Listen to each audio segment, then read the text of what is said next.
आज Pandit Jawaharlal Nehru degree college में छात्र संवाद कार्यक्रम का आयोजन किया गया।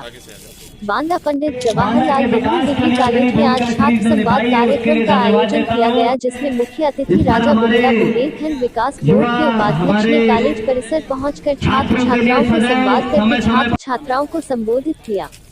इस मौके पर तेंदुआरी विधायक प्रजापति, तेंदुआरी विधायक देवेश मोनू, संचालक अभी प्रजाप सहित तमाम लोग उपस्थित रहे। धन्यवाद देता हूँ।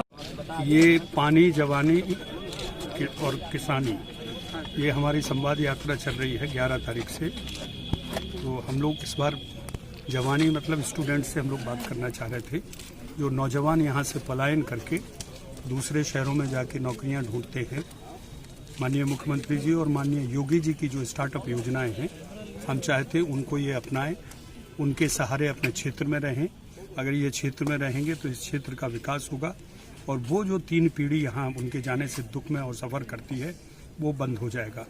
और हमारा बुंदेलखंड का और बांदा का नौजवान जागरूक है। हमने वादा किया है कि यहाँ पर एक खेल परिसर होना चाहिए, स्पोर्ट्स एकेडमी, जिसके लिए हम लोग बात करेंगे। तो मैंने विद्यार्थियों से भी कहा है और माननीय अध्यापकों से कहा है कि आप भी और इस कॉलेज को अगर विश्वविद्यालय की मान्यता दिलवानी है तो उसके लिए भी हमें जो पुराना इन्होंने अभी जो आवेदन किया था उसको एक बार दे दें, तो उसके लिए भी हम लोग अपनी ओर से पूरी। सर, आपका संवाद सुन रहा था, संवाद में आपने किसानों के आंदोलन की भी सराहना की है। आपका क्या कथन है कृषि कानून के बारे में? आंदोलन की सराहना नहीं की है। हमने ये कहा कि वो अपने हक की लड़ाई लड़ रहे हैं। आंदोलन गलत है, वो अराजकता है।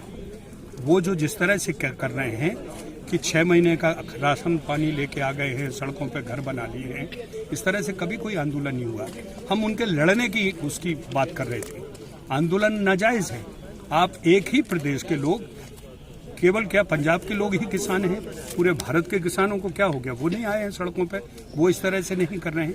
ये तो अराजकता है। आप किसी को बेईमानी तरीके से, ताकत के तरीके से ब्लैकमेल कर रहे हैं और मैं इसका बिल्कुल पुरजोर विरोध करता हूँ।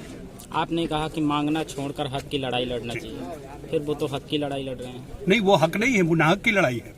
आप पहले उसको बिल को तो पढ़िए। वो बिल क्या कह रहे हैं कि आप खुला बाजार, आप किसान अपने सामान को, अपने बाजार को, अपनी फसल को, अपने बीज को, अपने अनाज को पूरे हिंदुस्तान में किसी भी कोने में बेच सकता है। आड़तियों का समाप्ति, कोई भी आड़तिया किसान कह रहा है हम पढ़े लिखे नहीं है, हम दूसरे देश में नहीं जा सकते, हम अपने जिले में दूसरे देश में, जिले में ही तो जाओ, दूसरे प्रदेश में तो जाओ। कैसे नहीं जाते? तुम्हारा आड़तिया तुम्हारा सामान लेके दूसरे प्रदेश में जाता है, इसकी खबर क्या आपको नहीं होती है? इतना भी हमारे किसान को अनपढ़ ना समझिए। हमारा किसान बहुत पढ़ा लिखा है और अन्नदाता है। वही हमको 83% लोगों को अपनी रोजी रोटी से, अपने अनाज उत्पादन से हमारा पेट भरता है। और ये गलतफहमी है जो लोग ये कह रहे हैं कि हमारा किसान अनपढ़ है। हमारा किसान बहुत पढ़ा लिखा है, जागरूक है, इसलिए उनके साथ नहीं है। 5% किसान ये तय नहीं करेंगे कि 95% किसानों को क्या करना है। किसान तो कह रहे पूरे देश का किसान आंदोलित है। हमें बताइए कहाँ पे है? आपके बांदा में है? जी, बांदा में 100-200 लोगों ने ज्ञापन दिया होगा। क्यों नहीं सारे किसान आए यहाँ पर?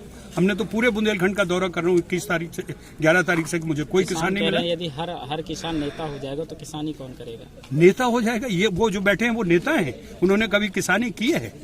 जो बैठे हैं, किसान वो होता है जो खेत में दिन रात जोतता है, अपने आप को फसल के सहारे खड़ा होता है, अपने फसल के सहारे जीता है, वो किसान है। किसान यूनियन के लीडर राकेश टिकैत जी कल कह रहे थे कि हमारी खेती हमारे साथी कर रहे हैं, जब वो आ जाएंगे इस आंदोलन में तो हम चले जाएंगे खेती करने।